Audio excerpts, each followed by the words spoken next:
माझ्या हातात 20 रुपयाची नोट होती आणि मी दुकानाकडे जात होतो. पण मनात एक प्रश्न होता की मी माझ्या कुटुंबाची इज्जत 20 रुपयांना विकतोय का? होय, त्यावेळी मी हाच विचार करत होतो. मला कळत नाही की माझी पावले का उलटली. ज्याने मला 20 रुपये दिले होते तो घरातून निघून गेला. मी त्याच्याकडे परत चालू लागलो. पण हे काय आहे? घराचा दरवाजा आतून बंद होता. आत नक्कीच काहीतरी गडबड आहे असं मला दाट संशय आला. घरात एक तरुण स्त्री होती जी खूप सुंदर होती. मी शेजाऱ्यांच्या घरातून गेलो आणि माझ्या घराच्या वरच्या टेरेसवरून उडी मारली आणि जेव्हा खाली आलो तेव्हा मला ते दृश्य अजून दिसत नव्हते. पण आवाज ऐकून पायाखालची जमीनच सरकली. माझ्या दाराकडे पाहिलं तर दरवाजा आतून बंद होता, कारण बाहेरची कडी उघडी होती. ही खोली त्या स्त्रीची होती जिच्यासाठी माझ्या हृदयात सर्वोच्च स्थान होते. आणि त्याच खोलीतून आवाजही येत होते. माझे रक्त वाहू लागले, माझे हातपाय सुन्न होऊ लागले आणि माझे कान गरम झाले. मी धक्का देऊन दार उघडले तेव्हा समोरचे दृश्य पाहून मला आश्चर्य वाटले. माझ्यासमोर त्या पांढऱ्या चादरीवरची ती व्यक्ती माझ्या आईसोबत. माझे वडील हे जग सोडून गेले तेव्हा मी खूप लहान होतो. मी अजून मोठा झालो नव्हतो. पण हो, माझी उंची आणि शरीरयष्टी यामुळे मी पुरुषांसारखा दिसत होतो आणि सगळे म्हणायचे की आता तुला माणूस व्हायचे आहे. पण माझे वडील या जगात नव्हते. मी माझ्या आईवडिलांचा एकुलता एक मुलगा होतो. माझी आई लोकांच्या घरी जेवण बनवायची. आईने लोकांची धुणीभांडी करून मला लहानाचे मोठे केले. माझ्या आईचे कष्ट मला पाहवत नव्हते. पण आता मी तिला नकार दिला आणि सांगितले की ती हे काम करणार नाही. आमच्या घरात फक्त 2च लोक राहत होते. कष्टाने आम्ही दोघे जगू शकलो. आणि मग बाबांनी आमच्यासाठी घरही सोडले होते. घरात 2 खोल्या होत्या. एक खोली वस्तीसाठी योग्य नव्हती, पण आम्ही तिथे राहत होतो. माझी आई दुसऱ्या खोलीत राहायची. माझी आई खूप तरुण आणि सुंदर होती. तिचे लग्न झाले तेव्हा ती खूप लहान होती आणि मी लग्नाच्या पहिल्या वर्षी तिच्या पोटी जन्माला आलो होतो आणि मी लहान होतो. बाबांनी हे जग सोडले होते. माझ्या आईचे माझ्या बाबांवर खूप प्रेम होते. तुझा बाबा जगातला सर्वोत्कृष्ट माणूस आहे असं ती म्हणायची. आधी ती माझ्या बाबांच्या नातेवाईकांच्या घरी राहायची, पण ती 1 वर्षानंतरच तिथून परत आली. जेव्हा मी तिला विचारले की काय झाले आहे तेव्हा ती म्हणाली की माझं फक्त तुझ्या आजीशी जुळत नाही, परंतु मला चांगले माहीत आहे की माझी आई कोणाशीही वाईट होऊ शकत नाही. ती निष्पाप आणि सुस्वभावी होती. मग आजीसोबत का जमले नाही माहीत नाही, पण आजी पण या जगात नाही. या घरात माझी एक आत्या राहत होती जिचा घटस्फोट झाला होता. एक काका होता जो त्यांच्या बायको आणि मुलासोबत राहत होता. आत्यासुद्धा त्यांच्यासोबत राहत होती. त्या घरात अजूनही आमचा वाटा होता, पण आई म्हणायची की आम्हाला वाटा नको. असो, तुझ्या वडिलांनी आमच्यासाठी एवढं मोठं घर घेतलं आहे. ही जागा मानवी वस्तीसाठी अजिबात योग्य नव्हती. बाबा जेव्हा हे जग सोडून गेले तेव्हापासून काकांनी आम्हाला खूप साथ दिली होती, पण माझ्यासमोर ते नेहमी चांगले वागायचे आणि मी नसताना काका आणि आत्या माझ्या आईसोबत भांडण करायचे. माझे वडील लहानपणीच मला सोडून गेले. मला एक काका आणि घटस्फोटित आत्या होती.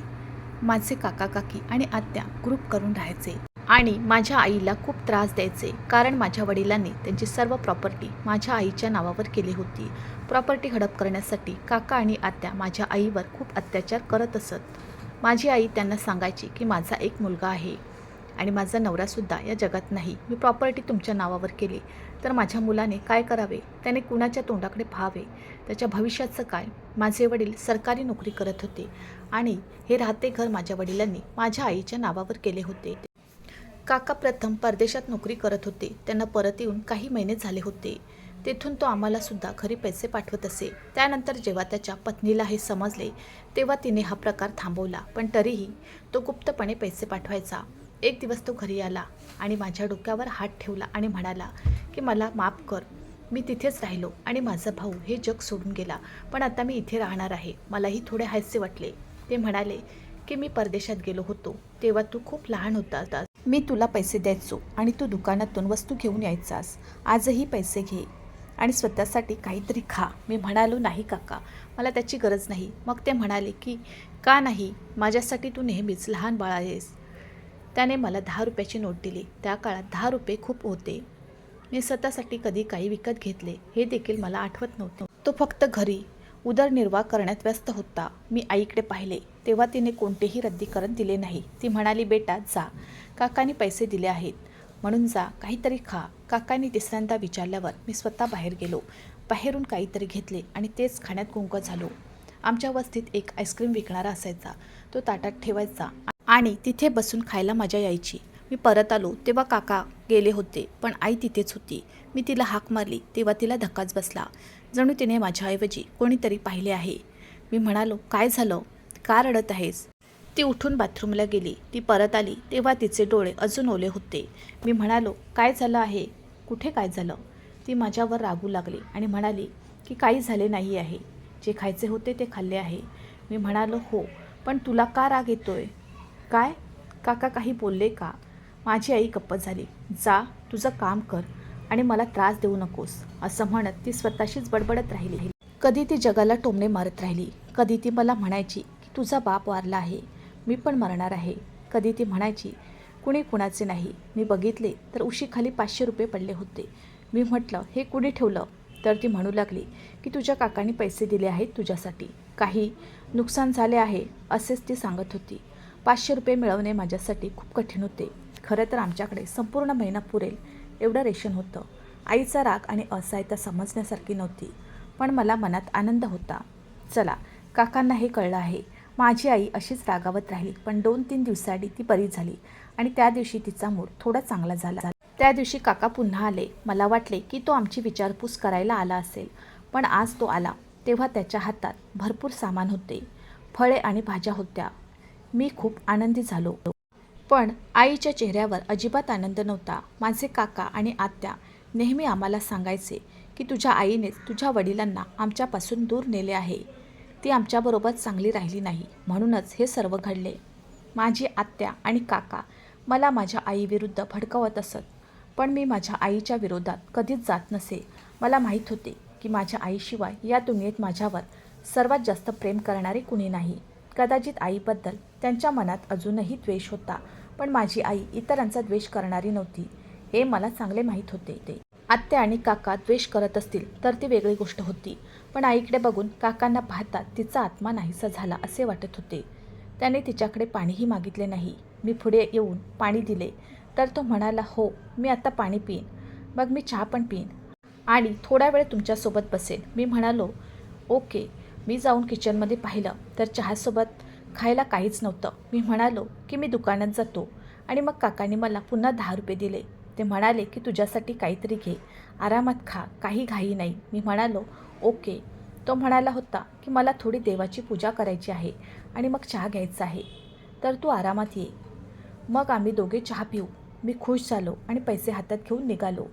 पण यावेळी गोष्ट अशी झाली की काका मी येण्यापूर्वीच निघून गेले होते. मी आईला विचारले तर ती काहीच बोलली नाही आणि बाथरूममध्ये जाऊन पुन्हा रडू लागली. आंघोळ करून बाहेर आल्यावर तिला खूप विचित्र वाटत होते. रात्री तिला ताप येऊ लागला. डॉक्टरांना बोलवावे असे मला वाटले, तर तिने काही कष्टाचं काम केल्याचे सांगितले. ती म्हणाली की डॉक्टरांना बोलवायची काही गरज नाही. मला वाटले की कदाचित आईने कपडे धुतले असतील, त्यामुळेच आई आजारी पडली, पण आज तिने असे काही कष्ट केले नव्हते. मी आईचे ऐकले नाही आणि डॉक्टरांना बोलावले. डॉक्टरांनी आईला आराम करायला सांगितले. आता तिचे वय वाढत आहे, त्यांना जास्त काम करू देऊ नकोस. थोडा थकवा आला आहे, त्यामुळे ताप आहे. डॉक्टरांनी आईला विचारले की तिने काही खाल्ले आहे का, काय प्रकरण आहे. ती डॉक्टरांकडे बघत होती, पण त्याच्याशी बोलत नव्हतं. मी म्हणालो की आई, तुझी तब्येत खूप खराब असेल तर मी काकांना फोन करतो, ते तुला मोठ्या हॉस्पिटलमध्ये घेऊन जातील. यावर आई रागाने लालबुंद झाली. ती म्हणाली, तू त्याला पुन्हा पुन्हा का फोन करतोस? तो तुझा बाप आहे का? तुझा बाप मेला आहे. जवळच बसलेल्या डॉक्टरांसमोर आई मला खडसावत होती, हेही तिला कळले नाही, पण मी गप्प राहिलो. आईला घरी आणले. ती 2 तासात बरी झाली. मी तिला पटकन माझ्या खोलीत आणले. ती माझ्या खोलीत बसली होती. मी म्हणालो की तू इथेच बस आणि मी तुझ्यासाठी काहीतरी तयार करीन. पण मी तिच्या खोलीत गेलो तेव्हा समोरचे दृश्य पाहून मला आश्चर्य वाटले. पलंगावर अनेक पट पडलेले होते. पलंगावर कुणीतरी उडी मारल्यासारखं वाटत होतं. मी गेल्यानंतर घरात कुणी मूल होतं का? पण या पटांमध्ये काहीतरी वेगळं पडलेलं होतं, जे पाहून मला आश्चर्य वाटले. हे माझ्या काकांचे घड्याळ होते. त्यांचे घड्याळ इथे कसं आलं? तेही या पलंगावर. मी घड्याळ उचलले आणि आईला दाखवले. मी म्हणालो, आई, हे काकांचे घड्याळ आहे. ते पलंगावर पडले होते आणि मग आईचे डोळे विस्पारले. जणू काय झाले ते तिला कळलेच नाही. ती म्हणाली, मला माहीत नाही ते कुठून आलं. घड्याळ कुठून आलं हे मला कसे कळणार? आणि तू पैसे घ्यायला खोलीत गेला होतास ना? तुझ्या काकांनी उशीखाली पैसे ठेवले आहेत. मी म्हणालो, नाही, मी पैसे घ्यायला गेलो नव्हतो. तुला इथे आरामात बसता यावं म्हणून मी तुझ्यासाठी बेड नीट करत होतो. मी विचार करतो इथे घड्याळ कसे आले. आई म्हणाली ते पडले असावे. एवढे बोलून ती गप्प झाली. मी घड्याळ बाजूला ठेवलं. काका पुन्हा येईल तेव्हा त्याला घड्याळ देईन. माझे काका कुटुंबात प्रसिद्ध होते. तो एक अय्याशी माणूस असल्यामुळे त्याच्याकडे खूप पैसा असायचा. त्याच्याकडे कधीच पैशाची कमतरता नव्हती, परंतु तो नेहमी उधळपट्टी करत असे. परदेशात गेल्यावर तो बदललेला माणूस म्हणून परत आला. सगळे म्हणत होते की आता संजय काका पूर्वीसारखे राहिले नाही. जो खूप अय्याशी माणूस बनला आहे. त्याने तिथे जाऊन खूप मेहनत केली, त्यामुळे देवाने त्याला मार्गदर्शन केले आहे. पण माझे बाबा म्हणायचे की वाईट माणसांना कधीच मार्गदर्शन मिळत नाही. ते मार्गदर्शन मिळवल्याचा आव आणतात. प्रत्यक्षात तसं काही नसतं. सकाळ झाली तेव्हा आईची तब्येत बरी होती. एके दिवशी आम्ही जेवायला बसलो होतो. तेव्हा मी म्हणालो की देवाची कृपा की बाबांनी आमच्यासाठी हे घर सोडले. आई म्हणाली अशा घराचा आम्हाला काय उपयोग. जेवण बाजूला ठेवून ती उठून तिथून निघून गेली. मी तिला विचारलं आई काय झालंय. कृपया काही समस्या असल्यास मला सांग. कोणी काही बोलले आहे का. तुला काही वाईट वाटलं का. क्षणभर आईच्या चेहऱ्यावर असे दिसले की ती मला सर्व काहीच सांगेल, पण तिने काहीच सांगितले नाही. ती काय विचार करत होती माहीत नाही आणि ती घाबरली. ती म्हणाली नाही असं काही नाही, फक्त तू तुझे काम कर आणि जास्त कष्ट करू नकोस. तू आनंदी व्हावे, शिकून मोठा व्हावा अशी माझी इच्छा आहे. मी म्हणालो आई काळजी करू नकोस, मी शिकून नक्की मोठा होईल. आई म्हणाली माझे सगळे आयुष्य गेले आहे बेटा. माझे काय. मी म्हणालो की तुझे संपूर्ण आयुष्य गेले आहे ठीक आहे. तू 16 वर्षाची असताना लग्न केलंस आणि आता तू फक्त 33 किंवा 34 वर्षाची आहेस. तुला काळजी करण्याची गरज नाही. मी इथे आहे तुझ्याबरोबर. सर्व काही ठीक होईल. आईच्या डोळ्यात अश्रू तरळले. ती म्हणाली बेटा काय ठीक होणार आहे. अजून काही उरले तरच ठीक होईल ना. काही उरलं नाही तर काय बरं होईल. कदाचित ती म्हणत असावी की बाबा या जगात नाही, पण जे मरतात ते आपल्याला जिवंत सोडून जातात. तुम्हाला ते तुमच्यासोबत नेऊ शकत नाही. होय, त्यांनी आम्हाला सोबत घेतले असते तर बरे झाले असते, पण तसे झाले नाही. जे मागे राहिले त्यांना अजूनही जिवंत राहावे लागते, जीवन जगावे लागते. काका घरी आले की मला दुकानात पाठवायचे. ते आलेत की मला पैसे देऊन बाहेर पाठवायचे. मला घरात ठेवायचे नाही आणि ते गेल्यावर आई नेहमी रडत असे. एके दिवशी काका मला बाहेर भेटले आणि या विषयावर मी त्यांच्याशी चर्चाही केली. मी म्हणालो की काका तू जेव्हा घरी येतोस तेव्हा माझी आई खूप रडते. काय प्रकरण आहे माहीत नाही. त्यानंतर तिचा मूडही बिघडतो. ते म्हणाले की जेव्हा जेव्हा तुझे वडील आईला आठवतात आणि त्यांना त्यांचा आवाज आठवतो तेव्हा ती रडू लागते. मला ते उत्तर योग्य वाटले, कारण आत्ताही जर बाबांबद्दल म्हणजे आई आणि मी काही बोलत असू आणि बाबांचा उल्लेख केला तर आईच्या डोळ्यात पाणी यायचे. तिचे अश्रू तरळत होते. पण आईच्या मनात काकांबद्दलचा द्वेष दिवसेदिवस वाढत होता. आता तर अशी अवस्था झाली होती की घरात अशुद्ध प्राण्याचा उल्लेख आला तर तिला वाईट वाटत नव्हते, पण काकांचा उल्लेख केला तर ती जळत्या निखाऱ्याप्रमाणे लाल व्हायची. काहीतरी गडबड नक्कीच होती. जेव्हा काका यायचे तेव्हा मला वाटायचे की ते आईशी बोलत असतील, चहा पितील आणि निघून जातील. पण मी येण्याआधीच तो परत जायचा आणि त्याच दिवशी त्याचे घड्याळही बेडवर पडले होते. तो आम्हाला इतके पैसे देत होता तर दुसरीकडे मला समजले की तो पत्नीला खर्चासाठी देत नाही. जो माणूस आपल्या बायकोसोबत पैसे खर्च करत नाही तो दुसऱ्याच्या विधवेला इतके पैसे का देतो. असे म्हणतात की कोणी 1 रुपयाही फुकट देत नाही, मग तो आपला असो की दुसऱ्याचा. काहीतरी चुकतंय असं मला वाटत होतं. माझ्या मनात एक गोष्ट आली, एक छोटीशी शंका आली. मला माहीत होते की यामुळे काहीही होणार नाही, परंतु मला शंका दूर करायची होती. एके दिवशी काकाने मला 20 रुपये दिले आणि मला माझ्या आवडीचे काहीतरी खाण्यास सांगितले. आई खोलीत बसली होती. मी म्हणालो ठीक आहे. मी तिला घराच्या दारातून बाहेर काढले, पण 2 मिनिटांनी मी शेजारच्या घरात शिरलो. माझ्या वयाचा एक मुलगाही होता जो माझा मित्र होता. मी त्याला टेरेसवर जाऊ का असं विचारलं. तो म्हणाला हो तू जाऊ शकतो. मी छतावर गेलो आणि त्याच्या छतावरून माझ्या घराच्या छतावर उडी मारली. मी पायऱ्या उतरत होतो तेव्हा मला एक विचित्र आवाज आला. तो कसला आवाज आहे हे मला लगेच समजले. मला राग येऊ लागला होता आणि माझे हातपाय सुन्न झाले. माझे कान गरम झाले होते. मला रागही येत होता आणि आश्चर्यही वाटत होतं. मी दरवाजाकडे बघितले तर तो आतून बंद होता. ही तीच खोली होती जिथे आई बसली होती आणि काकांनाही तिथे सोडले होते. मी अचानक दरवाजा ठोठावला. आज शांतता होती. 2 मिनिटांनी दरवाजा उघडला तेव्हा समोरचे दृश्य पाहून आश्चर्यचकित झालो. त्यानंतर मी ना बघितले ना कसला विचार केला. मी माझ्या काकांची कॉलर पकडली आणि उचलून बाहेर जमिनीवर फेकले. मी तारुण्याच्या उंबरठ्यावर उभा होतो. माझ्या आत खूप ताकद होती आणि आता मी माझी ताकद आजमावत का नाही? आई आज ही व्यक्ती माझ्या विध्वंसाच्या गोष्टी घेऊन माझ्या डोळ्यासमोर उभी होती. माझी आई रडत होती. तिने तोंड फिरवले. माझ्या डोळ्यात अश्रू तरळले. काकांना मारायला सुरुवात केली. जेव्हा त्याच्या ओरडण्याचा आवाज येऊ लागला तेव्हा लोकांना समजले की घरात भांडण सुरू आहे आणि ही भांडणे तशी नव्हती. लोक घरात घुसले आणि माझ्यापासून काकांचा जीव वाचवला. मी सगळ्यांना सांगितलं, हे कोण आहे हे मला माहीत नाही. तो माझ्या घरात घुसला होता. यानंतर मी घरी गेलो आणि काकीला आणि आत्याला सर्व सांगितले. पैसे दिल्यानंतर तो माझ्या घरी जायचा असेही मी म्हणालो. पण माझ्या काकीने आणि आत्याने याकडे दुर्लक्ष केले. आत्या म्हणाली की कशावरून तुझ्या आईने तुझ्या काकाला स्वतःहून बोलावले नसेल. तुझे वडील गेल्यानंतर ती सुद्धा एकटी पडली आहे.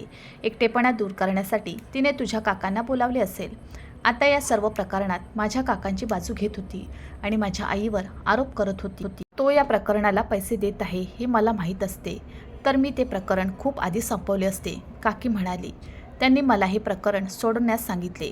जा आणि काकांना पोलीस स्टेशनमधून परत घेऊन ये. तो तुझा काका आहे. मी म्हणालो, अजिबात नाही. मी असे कधीच करणार नाही. मी त्याला कायद्याच्या कक्षेत आणीन आणि तुम्ही सर्व प्रार्थना करा की कायदा त्याला शिक्षा करेल. कारण कायदा त्याला शिक्षा देत नसेल तर मी स्वतः त्याला शिक्षा करेन. सर्वजण म्हणाले, कालचा मुलगा तू आज आमचा शत्रू बनून आमच्या समोर उभा आहेस. तू तुझ्या आईला का समजावत नाहीस? हे शक्य आहे की तो या सर्व गोष्टींमध्ये सामील आहे. तुझ्या आईने त्याच्यावर जादू केली आहे. तिचे सौंदर्य दाखवले आहे. ती अजूनही तरुण आणि सुंदर आहे. मलाही त्या सगळ्यांचा राग आला. मी म्हणालो, हो, मी आता तुम्हा सर्वांना सांगेन मी कोणाच्या बापाचा मुलगा आहे. खरं तर गोष्ट अशी होती की आम्ही या घरात राहत होतो. त्या घरावर सर्वांची नजर होती आणि ते घर स्वतःच्या ताब्यात करण्यासाठी ही त्यांची नाटके चालू होती. आता काका रोज घरी आल्यावर आईला धमकवायचे. तो म्हणायचा, या घरातून निघून जा. तुला हे घर सोडावे लागेल, नाहीतर तुला माझी आज्ञा मानावी लागेल. माझा मुलगा आधीच कबाड कष्ट करून घर चालवत आहे असे माझी आई सांगायची. त्यामुळे आता घरात काही गोष्टी येऊ लागल्या आहेत. आमच्या डोक्यावर छप्पर नसेल तर आम्ही काय करणार? आजकाल भाड्याच्या घरात राहणे अवघड झाले आहे. मजुराचे जेवण पूर्ण करणे ही मोठी गोष्ट आहे आणि त्याचे जेवण पूर्ण करण्याचा एकमेव मार्ग आमचा होता. आम्ही नवीन कपडे घेतले नाहीत आणि कुठेही गेलो नाही. आजारपणामुळे सरकारी दवाखान्याचा सहारा घ्यावा लागला आणि कसे तरी खाण्यापिण्याची व्यवस्था केली. अशा परिस्थितीत भाड्याच्या घरात राहावे लागले असते तर आमची अवस्था बिकट झाली असती.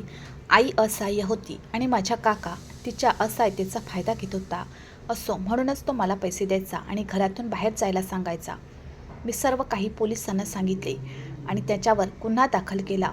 तो तुमचा नातेवाईक आहे आणि तुम्ही एकमेकांशी सलोखा कराल, त्यामुळे आधी विचार करा असे पोलिसांनी सांगितले. एकदा FIR नोंदवला की मागे घेता येणार नाही. मला माझ्या आईच्या बदनामीचा बदला घ्यायचा आहे. त्याने जे केले त्याची शिक्षा त्याला झालीच पाहिजे. पोलिसांनी सांगितले की ठीक आहे आणि मी फक्त काकांच्या विरोधात तक्रार दाखल केली आहे. आता इतर नातेवाईकही माझ्या विरोधात जाऊ लागले. पण खटला सुरू आहे. माझे काका तुरुंगात असून तारखामागे तारखा मिळत आहेत. मी माझ्या विधानावर ठाम आहे आणि गरिबांचे खटले फुकटात लढवणारे वकीलही मी नियुक्त केले आहेत. हा आपला तिसरा खटला आहे. त्यामुळे तो जिंकण्यासाठी सर्वतोपरी प्रयत्न करेल. याचा अर्थ आपल्याला नक्कीच न्याय मिळेल असे त्याने म्हटले आहे. पण कधी आत्या कधी काकी घरी येतात. तुम्ही हे घरही ठेवू शकता पण केस मागे घ्या असे सांगत असतात. मी खूप अडचणीत आहे की काय करू, कारण आज ना उद्या आपल्याला हे घर सोडावं लागेल. पण मी आईच्या इज्जतीचा व्यापार करत राहायचं आणि बदल्यात हे घर ठेवून सगळं विसरायचं का? मुलगा हे करू शकतो का? आईला वेळेत वाचवता न आल्याने मला लाज वाटत होती आणि तिला काहीतरी बोलायला भाग पडलं. हे सर्व मी आधी करायला हवे होते. आयुष्यभर या पापाच्या भावनेने मी दबून राहावं, मी त्रस्त राहावं. मी मेलो तर आईला सांभाळता न आल्याचं उत्तर मी माझ्या वडिलांना कसं देणार? आता मला सांगा, तू माझ्या जागी असतीस तर काय केलं असतं? काय केले पाहिजे मी खटला मागे घ्यावा आणि माझ्या आईसमोर आयुष्यभर लाजिरवाणे व्हावे की मजूर म्हणून काम करावे आणि माझ्याबरोबर कुठेतरी निघून जावे? माझी आई आजकाल खूप अस्वस्थ आणि आजारी आहे. माझी सर्वात मोठी विनंती आहे की त्यांनी मला सर्वोत्तम सल्ला द्यावा आणि माझ्या आईसाठी प्रार्थनाही करावी. देव त्यांना शांती देवो. ती खूप चांगली व्यक्ती आहे आणि तिने माझ्या वडिलांसाठी तिचे संपूर्ण आयुष्य बलिदान दिले आहे. हे सर्व का झाले माहीत नाही, मात्र त्या व्यक्तीवरील खटला मी मागे घेणार नाही. या विधानावर मी ठाम आहे. त्याच्या मर्यादांची आठवण करून देऊनच मी मरेन. यासाठी मला काहीही करावे लागले तरी चालेल. मित्रांनो, मला आशा आहे की तुम्हाला आमची कथा आवडली असेल तर व्हिडिओला लाईक करा. चॅनलवर नवीन असाल तर चॅनलला सबस्क्राईब करा आणि हो, नोटिफिकेशन बटन दाबा, जेणेकरून तुम्हाला पुढील अपडेट्स सर्वात आधी मिळतील. तुमचा मौल्यवान वेळ कथा ऐकण्यासाठी दिल्याबद्दल धन्यवाद. पुन्हा भेटू अशाच एका नवीन कथेसोबत.